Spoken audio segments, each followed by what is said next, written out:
Another day in Camelot, and it begins with shadows I couldn't have foreseen, though perhaps I should have by now.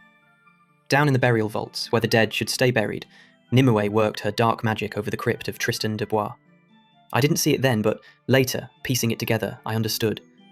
She chanted her spell, and an armoured fist shattered through the stone, bringing back a knight long gone. Her smile at that moment must have been one of cold satisfaction, aimed straight at Uther's heart. The ceremony in the Great Hall was meant to be a moment of pride, Arthur kneeling before Uther, swearing his allegiance to king, kingdom, and people. There he was, declared crown prince at last, the court applauding, Morgana at Uther's side, and me standing in the corner with Gwen, trying to act like it was just another day. She teased me about how proud I was of him, even as I complained about washing his socks, clean as they were, of course. We shared a laugh, but it shattered when that black knight burst through the stained glass window on horseback, the court recoiling as knights drew swords. He rode slowly toward the dais, his shield bearing a crest that made Uther flinch, though I didn't know why yet. At Arthur's feet, he threw down his gauntlet, a silent challenge. Arthur reached for it, but Sir Owain snatched it first, agreeing to single combat to the death. The knight departed without a word, leaving us all in stunned silence. Back in the physician's quarters, I pressed Gaius about the knight, asking if he recognized the crest, but he brushed me off with that familiar touch of evasion, telling me my faith in his knowledge was misplaced and sending me to bed. As if I could sleep with that shadow hanging over us. I wasn't there for Arthur's argument with Morgana in her chambers, but I heard the echoes of it later. Him insisting Owain shouldn't have picked up the gauntlet, her suggesting he fight in Owain's place, Gwen quietly looking on. The Knight's Code bound them all, unyielding as ever. In the Hall of Records, Gaius sought out Geoffrey of Monmouth, and together they identified the crest as Tristan de Bois's. With that, Gaius went to Uther in the council chamber, questioning how a man Uther had killed in single combat 20 years ago could return. Uther's face must have been a mask of old guilt and fresh fear. The next morning, in the arena, the Black Knight waited motionless. In Arthur's chambers, we prepared Owain, Arthur advising him to gauge his opponent quickly, that one well-aimed strike was all it took. Gwen arrived with a token from Morgana, a favour for luck, but Owain claimed he wouldn't need it. Their faces said otherwise, and mine too, I suppose.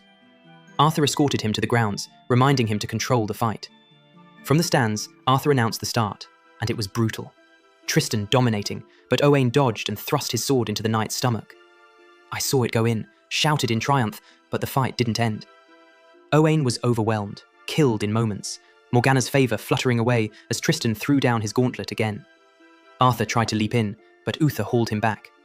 Instead, Sir Pellinore took it up. As Tristan left, I whispered to Gaius that he'd taken a mortal hit. He should be dead.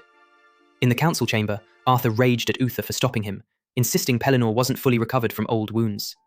Uther claimed it was Pellinore's choice, but the blame hung heavy in the air. That night, Gaius and I slipped into the burial vaults, my magic lighting a torch along the way. We found Tristan's tomb cracked open, empty. Back in our quarters, Gaius explained Tristan was brother to E09, Uther's wife. She died in childbirth with Arthur, and Tristan blamed Uther, challenging him and dying with a curse on Camelot. Now he was a wraith, unstoppable by mortal weapons until he claimed Uther's life. The weight of it all, another magical threat I had to face alone. The next day in the arena, Pellinore fought, the crowd seeing his sword pierce Tristan. Cheers rose, but the wraith barely faltered, slaying Pellinore soon after. The gauntlet fell again, and this time Arthur claimed it, challenging for noon tomorrow. Back in the council chamber, Uther demanded Arthur revoke it, but Arthur stood firm on the Knight's Code, accusing Uther of lacking faith in him. There was my prince, proving his worth, even as it terrified me. In our quarters, Gaius and I realised Arthur would die if he fought. I had to use magic to end this before it claimed him. While Tristan stood silent in the training grounds, Gaius entered the council chamber, telling Uther of the empty tomb and the wraith's vengeance for Igraine. Uther insisted magic killed her, not him, but Gaius urged revealing the truth to Arthur. Uther refused, binding Gaius to his old oath of secrecy. Outside, I approached Tristan, muttering a spell to send fire racing toward him. It engulfed him, but he emerged unscathed, turning with an inhuman growl. I fled, heart pounding. In Arthur's chambers, I burst in, begging him to pull out. He was crown prince. No one wanted him to die over this. He accused me of calling him a coward, but I pressed on, saying this knight didn't eat or sleep, that he was unbeatable. He turned his sword on me in warning, and I left, frustrated and helpless.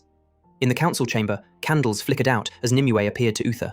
She taunted him about Arthur's impending death, reminding him of their old friendship turned betrayal. He accused her of evil, She countered that he asked her to use magic for his barren wife to bear a son. Igraine died in childbirth to balance the magic, a life for a life. Uther claimed she knew it would kill her. She denied it, vowing he'd feel the pain of loss as she had. With a flash, she vanished. In the library, I pored over books until Geoffrey caught me. I shared my fears, and he recalled tales of weapons that could slay the undead, a sword begotten in a dragon's breath. At Gwen's house, I knocked and asked for the best sword her father ever made. She fetched it from under his bed, repeating her words about my pride in Arthur. If only she knew the half of it. In Arthur's chambers, Morgana pleaded with him not to fight, but he refused, bound by duty. In our quarters, Uther arrived, apologizing to Gaius for not heeding warnings about using sorcery for Arthur's birth. Nimue had warned of a price, but he hadn't known it would be Igraine's life. He couldn't let Arthur die, so he'd take his place. Gaius protested, but Uther insisted, asking for one more favour. Down in the dungeons, I presented the sword to kill Gara, explaining the wraith's vengeance on Uther to save Arthur. The dragon breathed fire upon it, forging it anew, naming it Excalibur, a blade for Arthur's hand alone. After its purpose, I must hide it where no mortal could find it, lest it unbalance the world. That night, Gaius drugged Arthur's water on Uther's order, locking him in as he slept. The morning dawned, and I found Arthur unconscious in his chambers. Realizing the plan, I rushed out with Excalibur. In the arena, Uther faced the wraith, armored and ready. The fight began fiercely, Uther's sword shattering against the knights. Arthur awoke then, bursting from his chambers, grabbing Excalibur from me as I held it ready, and hurling it to Uther hilt first. Uther caught it, the blade glowing faintly, and with a mighty strike, he pierced the wraith. It exploded in a burst of dark energy, defeated at last. Nimue watched from afar, her face twisting in fury. In the physician's quarters later, Gaius tended Uther's wounds as Arthur stormed in, furious at being drugged. Uther admitted it was to protect him, revealing a rare glimpse of fatherly love, that Arthur was all he had left. For once, the king showed his heart, and Arthur softened, the two sharing a moment of reconciliation I watched from the shadows. That night, Kilgara's voice roused me, roaring in anger that Uther had wielded Excalibur. The blade, tainted by his hand, could make him invincible if kept, a threat to destiny. I had to cast it away. So I rowed out to the lake, the water still and deep, and hurled Excalibur into its depths, watching it sink where no one would find it. Another secret buried, another burden on my shoulders. How many more before this destiny unfolds?